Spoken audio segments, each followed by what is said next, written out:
Minimum 1 ವರ್ಷದಲ್ಲಿ ನಾವು ಕನ್ನಡ ಭವನ ಕಟ್ಟಲಿಕ್ಕೆ ಶುರು ಮಾಡಬಹುದು. ಕೇಳಿದ್ದೀರಿ ನೀವು, ಒಳ್ಳೆ ವಿಷಯ. ಕನ್ನಡ ಭವನ ಅಂದ್ರೆ ನಮ್ಮ ಕನ್ನಡಿಗರಿಗೆ ಒಂದು ಆಗುವಂತಹ ಒಂದು ಹೆಮ್ಮೆಯ ವಿಷಯ. ಯಾವ ರೀತಿ ನಾವೆಲ್ಲ ಹೇಳ್ತಿದ್ದೇವೆ ಈಗ ಹಣವನ್ನು ಸಂಗ್ರಹ ಮಾಡುವುದು, ಅದನ್ನು ಮಾಡಲಿಕ್ಕೆ ಅದು ಒಳ್ಳೆಯ ಒಂದು ಕಾರ್ಯ. ಮಾನ್ಯ ಮೋಹನ್ ಶೆಟ್ಟಿ ಸಾಹೇಬರು ಮೊನ್ನೆ ಇಲ್ಲಿ ಎಲ್ಲ ಕನ್ನಡಿಗರು ಒಟ್ಟಿಗೆ ಸೇರಿ ನಾವು ಕನ್ನಡ ಭವನ ಕಟ್ಟುವ ಅಂತೇಳಿ ಪ್ರಸ್ತಾವ ಮಾಡಿದ್ರು. ಆ ಒಂದು ಪ್ರಸ್ತಾವನೆಯನ್ನು ನಾನು ಸ್ವಾಗತ ಮಾಡುತ್ತೇನೆ. ಬಹಳ ಒಂದು ಒಳ್ಳೆಯ ಪ್ರಶ್ನೆಯನ್ನು ಕೇಳಿದ್ದೀರಿ ನೀವು, ಒಳ್ಳೆಯ ವಿಷಯ. ಕನ್ನಡ ಭವನ ಅಂದ್ರೆ ನಮ್ಮ ಕನ್ನಡಿಗರಿಗೆ ಒಂದು ಆಗುವಂತಹ ಒಂದು ಹೆಮ್ಮೆಯ ವಿಷಯ. ಆದರೆ ಅದನ್ನು ಮಾಡುವ ವಿಷಯದಲ್ಲಿ ಒಂದೆರಡು ಮಾತು ಹೇಳಲಿಕ್ಕೆ ನಾನು ಬಯಸುತ್ತೇನೆ.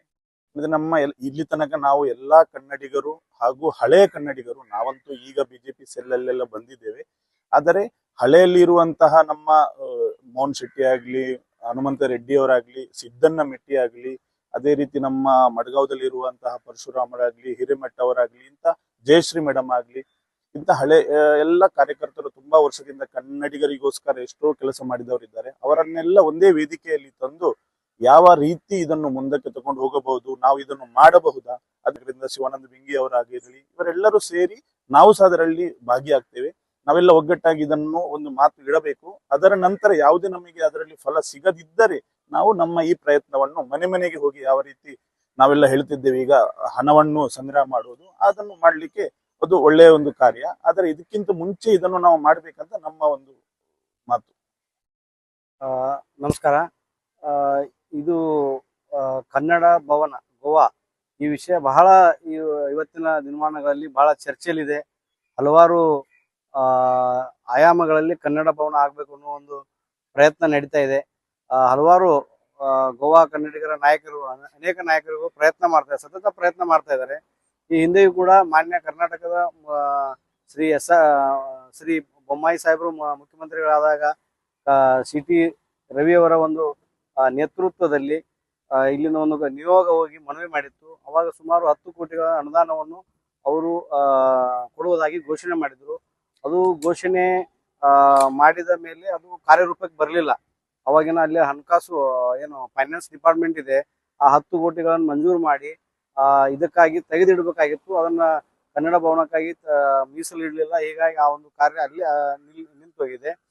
ಇವಾಗ ಈಗಿರುವಂತ ಕರ್ನಾಟಕ ಸರ್ಕಾರ ಕೂಡ ಈ ಒಂದು ಕೆಲಸವನ್ನು ಮಾಡುವ ಒಂದು ಅವಶ್ಯಕತೆ ಇದೆ.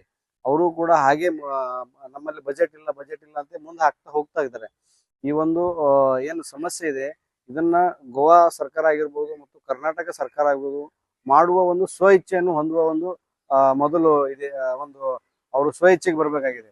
ಮತ್ತೆ ನಮ್ಮ ಇಲ್ಲಿಯ ಕನ್ನಡ ಪರ ಸಂಘಟನಾ ಹೋರಾಟಗಾರರು ಮಾನ್ಯ ಮೋಹನ್ ಶೆಟ್ಟಿ ಸಾಹೇಬರು ಮೊನ್ನೆ ಇಲ್ಲಿ ಎಲ್ಲ ಕನ್ನಡಿಗರು ಒಟ್ಟಿಗೆ ಸೇರಿ ನಾವು ಕನ್ನಡ ಭವನ ಕಟ್ಟುವ ಅಂತೇಳಿ ಪ್ರಸ್ತಾವ ಮಾಡಿದ್ರು. ಆ ಒಂದು ಪ್ರಸ್ತಾವನೆಯನ್ನು ನಾನು ಸ್ವಾಗತ ಮಾಡುತ್ತೇನೆ. ಇಲ್ಲಿ ಇನ್ನೊಬ್ಬರ ಮೇಲೆ ಅವಲಂಬನೆ ಆಗುವುದಕ್ಕಿಂತ ನಾವೇ ಏನು ಮೋಹನ್ ಶೆಟ್ಟಿ ಅವರು ಹೇಳಿದ ಹಾಗೆ ಗೋವಾದಲ್ಲಿ ಅನೇಕ ಕನ್ನಡ ಪರ ಸಂಘಟನೆಗಳಿವೆ. ಉದಾಹರಣೆಗೆ ಅಖಿಲ ಗೋವಾ ಕನ್ನಡ ಮಹಾಸಂಘ, ಕನ್ನಡ ಸಾಹಿತ್ಯ ಪರಿಷತ್ತು ಗೋವಾ ಘಟಕ ಮತ್ತು ಕರ್ನಾಟಕ ರಕ್ಷಣಾ ವೇದಿಕೆ, ಶ್ರೀ ಮಂಜುನಾಥ್ ನಾಟೇಕರ್ ಅವರ ಕರ್ನಾಟಕ ರಕ್ಷಣಾ ವೇದಿಕೆ ಮತ್ತು ಕನ್ನಡ ಸಾಹಿತ್ಯ ಪರಿಷತ್ ಶ್ರೀ ಸಿದ್ದಣ್ಣ ಮೇಟಿ ಅವರು ಅದಕ್ಕೆ ಅಧ್ಯಕ್ಷರಿದ್ದಾರ. ನಮ್ಮ ವಿವಿಧ ಕನ್ನಡ ಪರ ಸಂಘಟನೆಗಳದವು. ಅಖಿಲ ಗೋವಾ ಕನ್ನಡ ಮಹಿಳಾ ಸಂಘಟನೆ ಶ್ರೀಮತಿ ಜಯಶ್ರೀ ಮೇಡಮ್ ಅವರು ಮತ್ತು ಶ್ರೀ ಪಡದಯ್ಯ ಸ್ವಾಮಿ ಅವರ ಒಂದು ಅಖಿಲ ಗೋವಾ ವೀರಶೈವ ಲಿಂಗಾಯತ ಸಮಾಜ ಇರ್ಬೋದು. ಬಹಳ ಒಂದು ನಮ್ಮ ಪಂಜಿ ಕನ್ನಡ ಸಂಘದ ಅಧ್ಯಕ್ಷರಾದಂತ ಶ್ರೀ ಮಲ್ಲಿಕಾರ್ಜುನ್ ಬದಾಮಿ ಅವರಿದ್ದಾರೆ. ಅನೇಕ ಕನ್ನಡ ಪರ ಸಂಘಟನೆಗಳಿದಾವೆ. ಎಲ್ಲ ಕನ್ನಡ ಸಂಘಟನೆಗಳು ಒಂದೇ ವೇದಿಕೆಯ ಮೇಲೆ ಬಂದು ನಮ್ಮ ಒಂದು ಅಜೆಂಡಾ ಏನಪ್ಪಾ ಅಂತಂದ್ರೆ ಗೋವಾದಲ್ಲಿ ಕನ್ನಡ ಭವನ. ನಮ್ಮ ಶ್ರೀ ಹುಕ್ಕೇರಿ ಶ್ರೀಗಳು ಹೇಳಿದ್ದಾರೆ, ನಾನು ಕನ್ನಡ ಭವನಕ್ಕಾಗಿ ನಾನು ಜೋಳಿಗೆಯನ್ನು ಕೂಡ ಹಾಕ್ಲಿಕ್ಕೆ ನಾನು ರೆಡಿ ಇದ್ದೀನಿ ಅಂತ ಹೇಳಿದ್ದಾರೆ. ಆ ಒಂದು ವಿಷಯವನ್ನು ನಾವು ಎಲ್ಲರೂ ಗುರುವಾಣಿ ಆಗಿದೆ. ಆ ಗುರುವಾಣಿಗಾದರೂ ನಾವೆಲ್ಲರೂ ಸೇರಿ ಒಗ್ಗಟ್ಟು ಪ್ರದರ್ಶನ ಮಾಡಿ ಗೋವಾದಲ್ಲಿ ಕನ್ನಡ ಭವನದ ಒಂದು ಅಭಿಯಾನವನ್ನು ಪ್ರಾರಂಭ ಮಾಡೋಣ. ಇವಾಗ ಏನಾಗಿದೆಪ್ಪ ಅಂತಂದ್ರ ಕಾಯಿ ಹೋಗಿ ಹಣ್ಣಾಗಿದೆ. ಅಂತ ಒಂದು ಸಂದರ್ಭದಲ್ಲಿ ಎಲ್ಲ ಕನ್ನಡ ಪರ ಸಂಘಟನೆಗಳು ಮನಸ್ಸು ಮಾಡಿದೆ. ಇಂಥ ಒಂದು ಹದಬಸ್ತವಾದಂತ ಸಮಯದಲ್ಲಿ ಎಲ್ಲರೂ ಸೇರಿ ಒಂದೇ ವೇದಿಕೆ. ನಮ್ಮ ಉದ್ದೇಶ ಏನಪ್ಪಾ ಅಂದ್ರೆ ಕನ್ನಡಿಗರ ಒಂದು ಅಸ್ಮಿತೆ ಕನ್ನಡ ಭವನ. ಆ ಒಂದು ಕನ್ನಡ ಭವನವನ್ನು ಎಲ್ಲರೂ ಸೇರಿ ಮಾಡೋಣ. ಇದರಲ್ಲಿ ಯಾವುದೇ ಪಕ್ಷ ಭೇದ ಮರೆತು ಯಾವುದೇ ಪಾರ್ಟಿಯವರು ಇರ್ಬೋದು, ರಾಜಕೀಯ ಪಕ್ಷಗಳನ್ನ ಬದಿಗಿಡಿ ನಾವು ಕನ್ನಡಿಗರು ಅಂತೇಳಿ ಮುಂದೆ ಬನ್ನಿ, ಕನ್ನಡ ಭವನವನ್ನು ಕಟ್ಟೋಣ, ಕನ್ನಡ ಭವನದ ಅಭಿಯಾನವನ್ನು ಪ್ರಾರಂಭ ಮಾಡೋಣ. ಮೋಹನ್ ಶೆಟ್ಟರ್ ಆಗಿರ್ಬೋದು, ಮಾನ್ಯ ಶ್ರೀ ಹನುಮಂತಪ್ಪ ರೆಡ್ಡಿ ಆಗಿರ್ಬೋದು, ಸಿದ್ದಣ್ಣ ಮೇಟಿ ಅವರು ಇರ್ಬೋದು, ಮತ್ತು ನಮ್ಮ ಶ್ರೀ ರಾಜೇಶ್ ಶೆಟ್ರು ಅವರು ಕೂಡ ಇಲ್ಲಿ ಮುಂಚೂಣಿಯಲ್ಲಿದ್ದಾರೆ ಅಂತ ಎಲ್ಲ ನಾಯಕರುಗಳು ಸೇರಿ ಈ ಒಂದು ಕನ್ನಡ ಭವನದ ಹೋರಾಟವನ್ನು ನೀವು ಪ್ರಾರಂಭ ಮಾಡಿ ನಾವು ನಿಮ್ಮ ಒಟ್ಟಿಗೆ ಇದ್ದೇವೆ ಅಂತೇಳಿ ನಾನು ಈ ಟೈಮಲ್ಲಿ ಕರೆ ಕೊಡ್ತೀನಿ ಮತ್ತು ನಾನು ನಿಮಗೆ ಒಂದು ವಾಗ್ದಾನ ಮಾಡ್ತೀನಿ.